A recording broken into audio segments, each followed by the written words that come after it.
পৃথিবীর অন্যতম ভয়ঙ্কর স্বৈরশাসক আমেরিকার এই মিলিটারি ডিক্টেটর ডোনাল্ড ট্রাম্প এখন ওভাল অফিসে বসে থরহরি কম্প, তার বুকের হৃৎপিণ্ড পাঁজরার হাড় ভেঙে ছুটতে বেরিয়ে আসতে চাইছে। কোনোভাবেই তিনি ভয় থেকে রেহাই পাচ্ছেন না। ইরানে অন্যায় যুদ্ধ ঘোষণা করবার পর থেকেই যেভাবে ইরান পাল্টা হামলা শুরু করেছে আমেরিকার সেনাবাহিনী, দূতাবাস এবং বিশেষ করে ইসরায়েলে, এবার ডোনাল্ড ট্রাম্প আমেরিকার রাষ্ট্রপতি, যে আমেরিকার সারা পৃথিবীতে গর্বের ডেমোক্রেসি প্রচার করে। ডেমোক্রেসি মানে separation of state from the church, ধর্ম এবং রাষ্ট্র পৃথক হবে। সেই রাষ্ট্রের রাষ্ট্রপতি ডোনাল্ড ট্রাম্প তিনি থরথর করে কাঁপছেন ভয়ে, কিছুতেই তিনি বসতে পারছেন না। এখন কাপড় শুকনো আছে কিনা তা নিয়েও প্রশ্ন রীতিমতো। দেখুন, এই 20 জন পাদ্রী তাকে কোনো ক্রমে সাহস জুগিয়ে তাকে ভরসা দিচ্ছে যে জেসাস ক্রাইস্ট আপনাকে শক্তি যোগান, যেন এই আমেরিকা রাষ্ট্রের ঐক্যটুকু বাঁচে, ইরান যেন গিলে না খেয়ে ফেলে আপনাকে, না যেন গিলে ফেলে মার্কিন সেনাদেরকে। কি ভয়ঙ্কর পরিণতি! পৃথিবীর সবচাইতে শক্তিশালী রাষ্ট্রের শক্তিশালী সেনাবাহিনী ইরানের সামনে পড়ে এবার ইঁদুর হয়ে গেছে। কি বিরাট ভয়ঙ্কর পরিণতি যে ডোনাল্ড ট্রাম্প তিনি আমেরিকার হোয়াইট হাউসের ওভাল অফিসে তিনি দোয়ার মজলিস বসিয়েছেন। ডেকেছেন কাদের? পাদ্রীদের। আমেরিকার বিভিন্ন প্রান্ত থেকে আমন্ত্রণ জানিয়ে 20খানা পাদ্রীকে এক জায়গায় করেছেন। ভীত সন্ত্রস্ত ডোনাল্ড ট্রাম্পের কাঁধে হাত রেখে তাকে আশ্বস্ত করছে, আমরা আছি, আমরা প্রভুকে বলে দেব, জেসাস ক্রাইস্টকে বলে দেব, তিনি ফোন করে সব ব্যবস্থা করে দেবেন, সব সমাধান হয়ে যাবে, আপনি ভয় পাবেন না, অন্তত জামা কাপড়টা শুকনো রাখুন। লজ্জা শরমের মাথা খেয়ে এই নির্লজ্জ যুদ্ধবাজ রাষ্ট্রপতি ডোনাল্ড ট্রাম্প তিনি তার সোশ্যাল মিডিয়াতে পোস্ট করেছেন এই ভিডিও যে আমেরিকা যুক্তরাষ্ট্র শেষ পর্যন্ত মৌলভীর দ্বারস্থ হচ্ছে। ভূত তাড়াতে ওঝা ডেকেছে আমেরিকা। ইরানের হাত থেকে বাঁচার ভয়ে ওঝা, মৌলবী, পাদ্রী কাউকে আর বাদ দিচ্ছেন না। যে কোনো মূল্যে মাদলি তাবিজ পরে হলেও ডোনাল্ড ট্রাম্প এই যুদ্ধে জয়ী হতে চাইছেন, না হলে তার সম্মান থাকে না।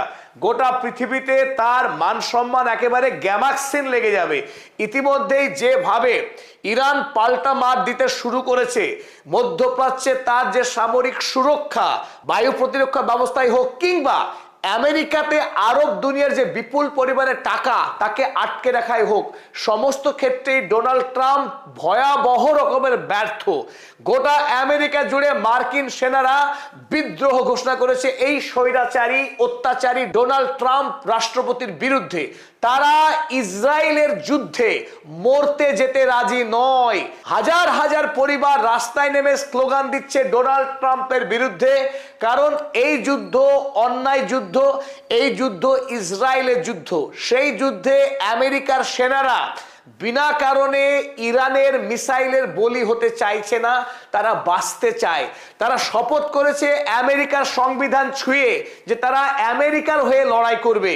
ওই জায়নবাদী ইসরায়েল রাষ্ট্রের হয়ে লড়াই করে তারা তাদের মূল্যবান জীবন হারাতে চায় না, তাদের স্ত্রীকে তারা বিধবা করতে চায় না। সেই কথা বলে হই হট্টগোল পাকাচ্ছে গোটা আমেরিকা জুড়ে।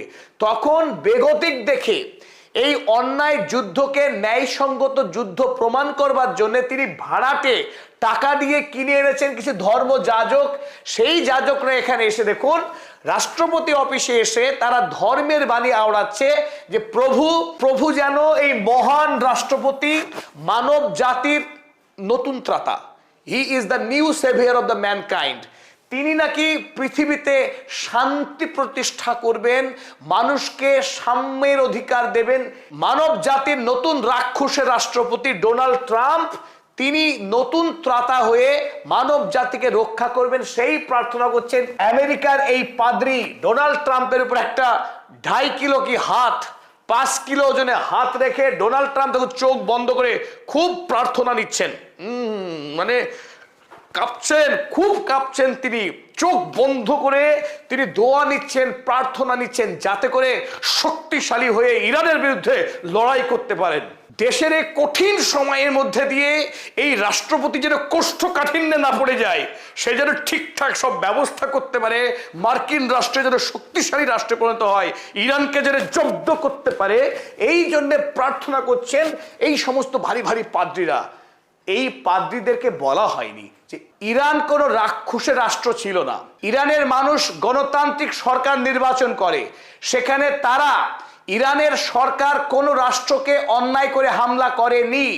অপরদিকে আপনাদের এই নরখাদক রাষ্ট্রপতি, তিনি বিশ্বের আইন কানুন ভেঙে, জেসাস ক্রাইস্টের আইন ভেঙে, হ্যাঁ যিশু খ্রিস্টের আইন ভেঙে অন্যায়ভাবে ইরানের মিনাব শহরের 160 জন নিষ্পাপ বালিকা মেয়েকে খুন করেছে বোম মেরে এই মানবতার শত্রু রাষ্ট্রপতি ডোনাল্ড ট্রাম্প। আপনাদের লজ্জা হওয়া উচিত ছিল। এই যে পাদ্রীগণ, আপনারা নির্লজ্জ, টাকায় বিক্রি হওয়া পাদ্রী, আপনারা নির্লজ্জ লোভী পাদ্রীর দল, আপনারা চলে এসেছেন আপনাদের রাষ্ট্রপতিকে দোয়া করতে। আপনারা নির্লজ্জ, বেহায়া। এই পাদ্রীদেরকেও আমরা ধিক্কার জানাই। একই সঙ্গে আমেরিকার রক্তপিপাসু রোগ প্রেসিডেন্ট ডোনাল্ড ট্রাম্পকেও আমরা শতধিক ধিক জানাই। যখন আমেরিকার সেনাবাহিনী রীতিমতো বিদ্রোহ করছে, ইসরায়েলে ষড়যন্ত্র করা যুদ্ধে তারা শরিক হবে না, তখন এই সমস্ত সেনাদেরকে মগজ ধুলাই করবার জন্যে আমেরিকার সেনা প্রধানরা এখন মালহাবার কথা বলছে। তারা বলছে দেশে এখন আর্মাগেডন এসেছে। ইরানের বিরুদ্ধে তারা ধর্মযুদ্ধে নেমেছে।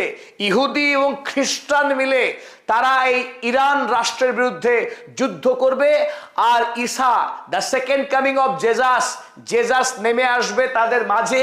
তারা ধর্মযুদ্ধ করছে, পৃথিবী নাকি শেষ হয়ে যাবে। এই সমস্ত অবান্তর কথা, মানব জাতিকে ধ্বংস করার এক হিংস্র বাসনা নিয়ে আমেরিকা এবং ইসরায়েল যখন অন্যায় যুদ্ধ শুরু করেছে, সেই অন্যায় যুদ্ধকে ন্যায়সঙ্গত প্রমাণ করবার জন্যে এই নির্লজ্জ আমেরিকার সেনাবাহিনী তারা এত দূর পর্যন্ত নামতে প্রস্তুত। তারা এখন এই যুদ্ধকে আর্মাগেডন, মালহাবা বা ক্রুসেড, তারা ক্রুসেডের যুদ্ধ বলে এই যুদ্ধকে চালাতে চাইছে, যাতে করে মার্কিন সেনারা ভয়কে জয় করে ইরানের বিরুদ্ধে অন্তত যুদ্ধে দাঁড়াতে পারে। তাতেও খুব একটা কাজ হচ্ছে না। ইতিমধ্যেই যে পরিমাণ ধ্বংস তারা দেখেছে, আর মার্কিন সেনারা মধ্যপ্রাচ্যে যেতে চাইছেই না, বরং তাদের স্ত্রীরা, তাদের পরিবারের লোকজন কেঁদে ভাসাচ্ছে, ভো ভো করে কাঁদছে যে মার্কিন সেনার মৃত্যু অবশ্যম্ভাবী। ইরান যেভাবে পেটাচ্ছে, তাতে জীবন নিয়ে আমেরিকায় ফিরে আসা প্রায় অসম্ভব। তাই এখন ডোনাল্ড ট্রাম্পের বিরুদ্ধে তারা বিদ্রোহ করছে, তারা এই যুদ্ধে যেতে চাইছে না। স্ক্রিনে দেখুন শয়তানের ছবি। এই যে আমরা দেখছি যে রাক্ষসের ছবি, তিনি মানব জাতির ত্রাতা হয়ে বিশ্ব শান্তি প্রতিষ্ঠার জন্য বোর্ড অফ পিস তৈরি করে এক ভয়ঙ্কর ক্রু হাসি হাসছেন। এই দানব রাষ্ট্রপতি এখন চাইছেন ইরান যাতে নিঃশর্ত আত্মসমর্পণ করে। তিনি তার নিজের ট্রুথ সোশ্যাল মিডিয়াতে, যে ট্রুথ সোশ্যাল মিডিয়া আসলে মিথ্যার কারখানা, লক্ষ লক্ষ মিথ্যা কথা ইতিমধ্যেই তিনি বলে ফেলেছেন। তিনি দাবি করছেন ইরান যেন আনকন্ডিশনাল সারেন্ডার করে তার কাছে গিয়ে হামাগুড়ি দিয়ে পায়ে পড়ে যেন ভিক্ষা চায় এই মহান যুদ্ধবাজ রাষ্ট্রপতির সামনে। তাহলে তিনি ইরানকে ক্ষমা ভিক্ষা দেবেন এবং ইরানের সঙ্গে ডিল খেলা করবেন। তবে আরো একটা অভিযোগ আছে তার। ইরানের এত বড় ধৃষ্টতা, এত বড় সাহস, এত স্পর্ধা যে খামেনিকে খুন করবার পরে পরবর্তী নেতা ঠিক করবে খোদ ডোনাল্ড ট্রাম্প, তিনি বিশ্বের বাদশাহ। তারা তাকে জিজ্ঞাসা না করে ইরানের লোক পরবর্তী সর্বোচ্চ নেতার নাম ঘোষণা করে দিল। এ হয় নাকি? তিনি মানবেনই না, কিছুতেই তিনি মানছেন না। তার সঙ্গে পরামর্শ না করে ইরানের সর্বোচ্চ নেতার নাম ঘোষণা করা যাবে না, করলে সেটা অনিয়ম হবে। নিয়মের মালিক, নিয়ম দেখাচ্ছেন ডোনাল্ড ট্রাম্প। তিনি বলছেন এটা অনিয়ম, এটা মানি না, আমার সঙ্গে কথা বলে পরবর্তীটা ঠিক করতে হবে। তাই লারিজানি এবং ইরানের প্রেসিডেন্ট মাসুদ পেজেশকিয়ান এবং বিদেশ মন্ত্রী সৈয়দ আব্বাস আরাগচি সরাসরি ডোনাল্ড ট্রাম্পকে থাপ্পড় কষিয়েছেন গালে। আমেরিকা যেন তার সীমা লঙ্ঘন না করে। ইরানের নেতা কে হবে ইরান ঠিক করবে, এবং আমেরিকার সঙ্গে ইরান কোনো রকম আলোচনায় যাবে না। ইরান 1984 সাল থেকেই আমেরিকার সঙ্গে লড়াই অনিবার্য জেনেই তারা প্রস্তুতি নিচ্ছিল এবং ইরানের পার্বত্য অঞ্চল জুড়ে কয়েকশো কিলোমিটার জুড়ে তারা টানেল করে বসে রেখেছে এবং আমেরিকার সঙ্গে দীর্ঘমেয়াদী যুদ্ধে একটা হ্যাস্তন্যাস্ত করতে তারা প্রস্তুত। আর কোনোভাবেই আমেরিকার পাতা ফাঁদে ইরান পা দেবে না, বরং এই ডোনাল্ড ট্রাম্পকে তারা এক নজিরবিহীন শিক্ষা